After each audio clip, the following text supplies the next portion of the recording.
We've now got a component put together that we can use to experiment with the lists on. So let's get a better idea of how we build a list with React. Okay, so here's the general idea. We're always going to start off with some array of records that we're going to want to represent on the screen in some fashion. So this might be an array of objects, where each object has maybe a name property. So maybe every object inside of here represents a friend or something like that. We could also have an array of numbers, or an array of strings, or an array of absolutely anything. But in general, when we are building out a list with React Native, our starting point is an array that we want to build out into a series of different React components and show to the user.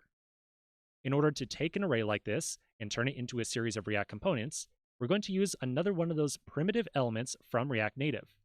The primitive element we're going to use is called the FlatList. So we're going to use the FlatList primitive element to take an array of records and turn it into some list to display on the screen of our device. When we make use of the FlatList element, we are always going to pass in two different props. Remember, props are configuration options we specify when we write out a JSX element. The first required prop is called data. So we have to pass in an array of records that we want to turn into a collection of React elements to show on the screen.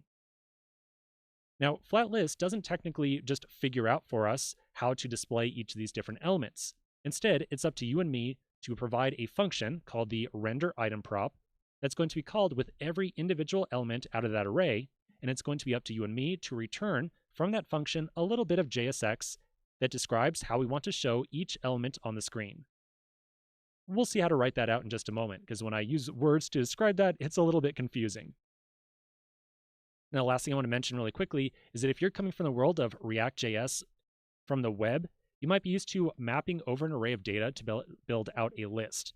So in the React Native world, rather than doing that, we use the FlatList element instead. And the reason for that is that the FlatList has a bunch of optimizations built into it to render a huge list of elements on a mobile device in a very performant fashion. And we'll describe how that optimization works in just a little bit.